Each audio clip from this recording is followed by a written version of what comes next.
Bonjour à toutes et tous et bienvenue sur la chaîne de Gomme de Crayon. Eh bien je suis ravie de vous retrouver aujourd'hui pour parler un petit peu de vos aquarelles. Je reprends le fil de ce que j'avais laissé un petit peu en suspens avant les fêtes de Noël. Donc si vous le voulez bien, nous allons commencer avec cette aquarelle. Alors la question de l'internaute en ce qui concerne cette aquarelle porte, je dirais presque uniquement sur les reflets de l'eau. Les reflets de l'eau et les reflets dans l'eau. Donc les reflets de l'eau et dans l'eau sont vraiment très bien faits. Il y a vraiment de très belles couleurs. Au niveau reflets verticaux, vraiment ça rend très bien. Il aurait été possible peut-être d'ajouter un petit peu de reflets horizontaux pour contrecarrer un petit peu et jouer avec le vertical et l'horizontal.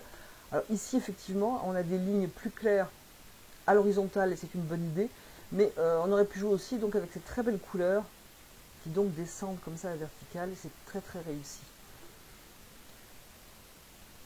Au niveau, donc je sais que la question porte sur les reflets, mais au niveau des arbres, etc., donc c'est très bien réalisé. Il aurait été possible, même si c'est un petit galop d'essai, un essai cette aquarelle, de pousser les couleurs un petit peu plus loin, je dirais, rester dans la gamme, mais de pousser un petit peu plus, parce qu'en plus elles sont très belles, très réussies, donc jouer encore un petit peu plus avec les couleurs.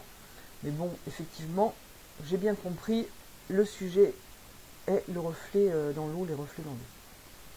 Bon, après, je me permets quand même d'ajouter, j'ai toujours une petite, voilà, un petit bémol sur ces premiers plans. Alors, je sais que dans les livres, c'est souvent indiqué, les premiers plans donnent un effet de profondeur, etc. Oui, effectivement, ça ajoute un effet de profondeur à l'aquarelle. Mais ces premiers plans se découpent vraiment trop. Hein. On a un petit peu l'impression quand même que c'est une autre histoire que l'on raconte. Et je trouve ça un petit peu dommage. Alors, peut-être en floutant plus, à la limite, si ça s'était fondu, je dirais, presque dans la montagne ou ici dans la verdure, pourquoi pas. Mais je pense que l'aquarelle aurait gagné sans ce premier plan. Voilà. Toujours est-il donc, question reflet, c'est parfaitement réussi. Et je pense que vous pouvez tout à fait continuer dans ce sens. Alors, nous continuons, si vous le voulez bien, avec cette aquarelle, je dirais provençale, d'un champ de lavande. Alors, d'emblée, ce que je peux dire, c'est que la couleur lavande est plutôt réussie. Il y a aussi des beaux verts et des bons tons ocre. Même si je rappelle que personnellement je pars rarement avec la couleur du tube ocre, mais ce sont donc des couleurs ocre, des couleurs terre, c'est très réussi. Alors j'ai quand même quelques indications qui me semblent importantes. Voilà, c'est vraiment dommage que la perspective de la maison là ne fonctionne pas. Donc c'est vraiment dommage. Si alors je sais pas, parce que si elle était posée effectivement comme ça, bah, elle pencherait en fait. Donc j'imagine que il faut chercher en fait quand on dessine comme ça, voilà, on voit bien qu'il y a un souci de perspective, c'est évident. Il faut chercher la ligne d'horizon, c'est-à-dire la ligne que vous voyez lorsque vous regardez cette vue et qui est donc cette ligne en face de vos yeux. Donc une fois qu'on a repéré la ligne d'horizon, on sait que les lignes perpendiculaires vont sur cette ligne d'horizon, en gros, hein, parce qu'après ça peut être bien sûr plus compliqué, notamment lorsque vous avez des ponts qui montent, des escaliers, etc. Donc là, il faut chercher où la ligne d'horizon, qui je suppose est à peu près à ce niveau, et du coup, les lignes de fuite vont vers la ligne d'horizon. Donc moi je dirais que, par exemple, si je prends la ligne du toit, ici, là, je dirais plutôt presque que ça descend. À la limite, c'est droit, mais je vois pas pourquoi ça monte comme ça. Alors si c'était sur une pente ascendante, la maison, ok, mais je pense que quand même elle ne serait pas posée comme ça, elle serait automatiquement droite, hein, sinon vous auriez les meubles qui descendent, etc. Au niveau, par exemple, de la porte, là, voilà, donc ce qui est ligne verticale, là par exemple le mur est vertical, ok. Là par contre, la ligne de la porte penche, donc là, il n'y a pas besoin de connaître vraiment les perspectives, c'est simple, c'est droit. Verticale, comme ici et comme ici. Ainsi, pareil pour les fenêtres qui là d'ailleurs sont droites. Donc juste voilà, les lignes des portes penchent et du coup quand on regarde l'aquarelle on ne comprend pas vraiment pourquoi. Donc il faut revoir le dessin de la maison. J'essaierai à l'occasion de faire un petit topo sur la perspective. Là je vais à peu près m'arrêter là pour la perspective, mais donc c'est juste dommage. Donc petite indication aussi la montagne. Alors c'est bien parce que vous avez dessiné des montagnes qui ont des formes tout à fait variées, ça c'est bien, c'est important. Celle-ci me semble quand même un petit peu, voilà, juste un peu vraiment pointue en fait. À l'œil, c'est pas très, très heureux. Et ce que j'aurais aussi fait, donc ici vous avez 3, 4, 5, 6, pour mieux m'expliquer, 6 allées de lavande qui sont très colorées et qui subitement le sont moins par là. Donc il aurait pu y avoir une couleur aussi forte par exemple qu'ici, disséminer un petit peu au moins les premiers plans de ces allées de lavande ici, et peut-être aussi ici. Voilà, que ça ne s'arrête pas net, que l'on conserve ces couleurs donc tout au long dans la composition. Effectivement, ça va s'atténuer vers l'horizon, mais tout de même en retrouver dans ces allées. Alors sinon, c'est vraiment si on regarde l'ensemble, c'est très très bien réalisé. Il faut vraiment continuer, je vous encourage, hein, ce n'est pas parce que je vous ai donné quelques indications de perspective que votre aquarelle n'est pas réussie. Moi, je trouve qu'elle a vraiment de très très bonnes choses. Et ben, je vous en félicite. Et puis, je vous remercie de m'avoir envoyé cette aquarelle. Et nous allons, si vous le voulez bien, passer à la suivante. Alors, nous partons sur une, je trouve, très belle aquarelle, très réussie. Alors, je me souviens de l'aquarelle précédente que cet internaute m'a envoyée. Et je trouve que là, il y a vraiment des progrès vraiment très très marquants. Je trouve, voilà, ça fonctionne vraiment bien. On sent avec les couleurs, on sent la fraîcheur, on sent l'air frais, si vous voyez ce que je veux dire.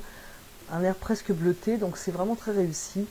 La composition est agréable, vraiment.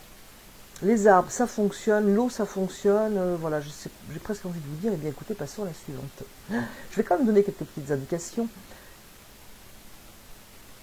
Tout de même... Alors, peut-être au niveau des reflets, voilà, travailler un petit peu plus dans le mouillé, voilà, parce que cette partie-là, enfin la partie de l'eau est vraiment très réussie.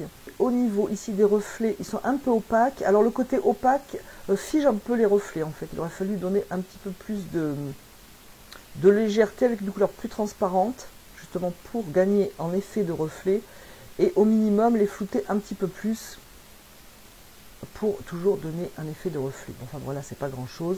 Les arbres sont très bien posés. Les couleurs, notamment les couleurs des verts, sont variées. Voilà, j'ai vraiment très peu de choses à dire. C'est une belle réalisation. Je crois que je peux m'arrêter ici. Alors j'ai cette autre aquarelle, hein, la personne se reconnaîtra. Je la trouve absolument réussie. Voilà, je la trouve très agréable. Et là encore, j'ai pas grand chose, pas de piste d'amélioration parce que vraiment tout fonctionne très bien. Alors peut-être, alors histoire de pinailler, hein, des arbres ont été dessinés ici en blanc. Peut-être les lier avec cette partie-là. Alors je dirais pas les lier entièrement, mais même un trait, par exemple ici, ou si vous voulez reprendre la largeur du tronc, à reprendre au-dessus de cette ligne blanche pour lier un petit peu. Hein, je ne dis pas donc descendre le tronc, mais lier simplement avec un trait un petit peu coupé.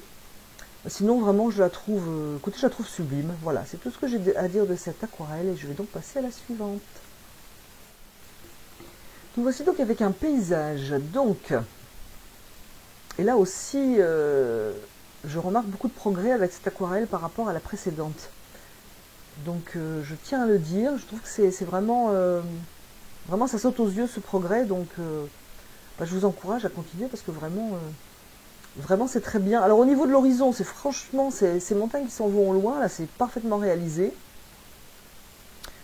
Alors il aurait été possible, je vais donner quand même des petites indications, mais le bleu de l'horizon, en mettre un petit peu dans le vert pour ne pas que ça saute directement d'une couleur gris bleuté à une couleur chaude dans les verts ocre. Voilà, juste ça. C'était possible de prendre un peu de cette couleur et de la mettre un petit peu à la place d'un vert par exemple ou d'un ton terre comme ça. Et une autre indication ici, voilà, ça fait un petit peu ici une pointe, c'est-à-dire que les deux lignes se croisent et forment un V qui, voilà, on aurait pu ne pas avoir ce V et ça aurait été vraiment parfait. Ajouter un peu plus de couleur dans les verts, dans les couleurs terre de ciel, sinon, vraiment je la trouve très bien réalisée, le ciel est très beau. Les effets dans la nature, c'est très difficile de réaliser un paysage comme ça parce que en fait il s'y passe pas grand chose et donc là vous avez créé des effets qui animent cette composition parce que sinon en fait on a une bande verte devant et on ne sait pas quoi en faire. Donc là vous avez parfaitement animé, c'est vraiment voilà, c'est très bien, on voit bien qu'on a un paysage, un premier plan, intermédiaire et haut lointain, donc c'est très très bien réalisé. Donc je dirais rajouter un petit peu de couleur, oser poser encore un peu plus de couleur, la même chose mais un petit peu plus affirmé en couleur, je dirais, et voilà, ce petit V qui est un petit peu gênant, mais sinon vraiment une belle réussite. Alors nous continuons avec cette aquarelle qui, moi je le trouve très très agréable, très original. Alors je ne sais pas du tout si je l'ai mis dans le sens que la personne a choisi, peut-être plus comme ça je pense. Hein. Alors à part, j'ai une petite réserve ici pour cette fleur-là, qui se marie un peu moins dans la composition, parce que donc toutes les... ce qui fait penser à des fleurs, hein, ces pétales, ces tiges, tout se marie vraiment, avec quand même un point un peu plus fort ici. C'est une bonne idée de donner un point fort, mais je trouve que ce point fort ici n'est pas dans le style du reste de la composition. Voilà, c'est juste dommage. Par contre, c'est vraiment très très bien réalisé. Alors, j'ai lu dans le message que ça avait été fait sur un très petit format. C'est très difficile de peindre sur un petit format. Et autre remarque, donc vous me dites que vous utilisez des aquarelles étudiants, voire écoliers. Alors, je trouve ça dommage. Je trouve ça dommage de réserver vos aquarelles de bonne qualité parce que vous estimez ne pas encore avoir le niveau, alors qu'on voit très bien, là vous avez fait vraiment de très très belles choses. On ne voit pas d'ailleurs que ce sont des aquarelles écoliers effectivement, mais vous allez apprendre en fait à voir comment réagissent vos couleurs avec des tubes avec une qualité de tube et de peinture que vous n'allez pas garder. Du coup, vous allez devoir faire un apprentissage à nouveau avec vos nouveaux tubes quand vous vous autoriserez à les essayer. Je trouve ça vraiment dommage. Franchement, j'aime beaucoup cette réalisation. Je ne vois vraiment pas ce qui vous empêche à sortir vos tubes. Vraiment, parce que là, bon, j'ai vraiment une réserve là sur cette fleur qui est un petit peu trop en avant et qui ne fait pas partie de la composition. Mais vraiment, c'est très très bien réalisé. Alors donc, non, surtout, sortez vos aquarelles, jouez avec leurs couleurs, jouez avec les pigments. Et notez aussi que donc peindre sur une toute petite surface, c'est beaucoup plus difficile. Donc, belle réalisation et je ne peux que vous encourager à continuer vraiment. Voilà, merci. Alors, nous partons sur une aquarelle abstraite. Alors, la personne m'en a envoyé plusieurs. Alors, j'ai choisi un petit peu de manière aléatoire, mais j'avoue que j'aime beaucoup celle-ci. Dans l'ensemble, c'était de très belles réalisations, mais comme vous le savez, j'en prends une, parfois au hasard, ou parfois j'en choisis une parce que c'est plus intéressant d'en parler. Donc celle-ci, elle est très belle, on voit la transparence des couleurs. Je suis certaine que l'original doit être beaucoup plus coloré que ce que moi j'ai reçu par mail, hein, c'est toujours le premier des couleurs à l'ordinateur. Elle est très bien composée, c'est abstrait, mais il se passe quelque chose, avec des points forts, bien situé, des très belles couleurs.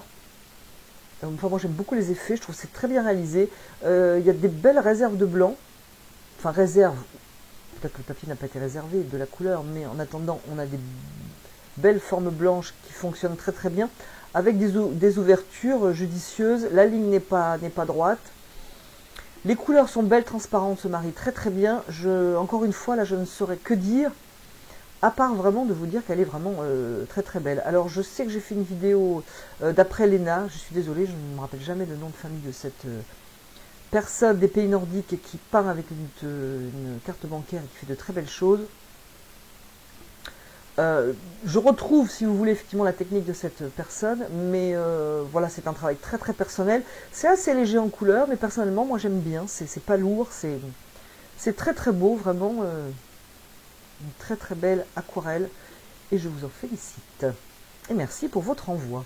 Après un jour et demi et quelques heures d'arrêt entre donc cette aquarelle et la précédente, je reprends donc la suite de vos aquarelles. Alors j'ai disparu de l'image, j'espère que vous ne m'en voudrez pas, mais nous nous retrouverons bientôt. Donc cette aquarelle, je vais déjà la mettre dans le bon sens. Alors au niveau dans l'ensemble, au niveau du dynamisme, elle n'est pas figée, donc ça c'est un bon point. Il y a, à mon avis, une amélioration possible au niveau des couleurs. Au niveau des couleurs, peut-être choisir plus de transparence, et au niveau des verts, varier les verts. Oui, par exemple, en prenant ce vert et en mettant un peu de bleu dedans, ça vous fait un vert. En reprenant ce vert, en mettant par exemple un jaune dedans, ça vous fait un vert. Ou dans ce cas-là, une pointe de rouge indien, ou de rouge clair, ou même de terre de sienne, ou un rouge quelconque. En fait, une pointe de rouge dans ce vert va un petit peu atténuer l'acidité. Il est un petit peu acide comme vert. Donc le but, ça sera donc de varier vos verts, mais aussi de casser un petit peu l'acidité. Alors je disais donc le dynamisme, oui c'est bien parce que cette fleur, elle a du mouvement, donc ça c'est une très bonne chose. Veillez à choisir des couleurs transparentes et peut-être aussi poser peut-être un petit peu plus liquide votre matière. Par exemple, vous faites un test, vous inclinez votre papier, il faut quand même que votre aquarelle, elle coule un petit peu. Si elle ne coule pas, c'est qu'elle est quand même trop épaisse. Et ça, je pense que c'est quelque chose que vous pouvez essayer en faisant des petits tests. Ça ne sera pas un problème si par exemple cette couleur qui est plus rose vient un petit peu se mélanger avec la couleur d'à côté. Si c'est pas posé dans le mouillé, ça ne va pas fuser énormément. Donc je pense que vous pourriez essayer ça. Et sinon, c'est donc comme je vous disais, ce qui est très très positif, c'est le mouvement de votre donc des pétales qui donne un effet non figé. D'ailleurs aussi pour moins figé, vous pouvez, alors j'ai certainement pas toute l'aquarelle. Il ne faudrait pas par exemple avoir une feuille ici isolée. Vous pouvez très bien la joindre aux autres avec simplement le vert qui coule un petit peu, et notamment un vert différent par exemple qui viendrait rejoindre celle-ci. Ça permettrait de joindre vos feuilles, vos couleurs, et pourtant votre feuille peut rester tout à fait identifiée en tant que feuille séparée. J'espère avoir été très clair avec tout ça. Bon voilà, sinon gardez en souvenir que donc c'est prometteur et je vous encourage fortement à continuer. Eh bien écoutez, j'ai terminé, je m'arrête avec cette dernière aquarelle. Il faudra que je vérifie s'il m'en reste d'autres. J'avoue que je ne sais plus, j'avais prévu de faire celle-ci, alors je ne sais pas ce qu'il me reste. J'ai aussi des questions techniques à répondre, mais je ferai ça dans une vidéo séparée. Alors j'ai eu des petits soucis de son, je me rends compte en montage que le son n'est pas très agréable, il y a un bruit de fond, donc je m'en excuse, je suis vraiment désolée. J'espère que ce sera quand même pas trop désagréable à écouter, je vais voir si je peux arranger ça pour la prochaine fois. Eh bien, je vous remercie d'avoir regardé, écouté cette vidéo, je vous remercie de tous vos envois et je vous dis à bientôt sur la chaîne de Gomme de Crayon.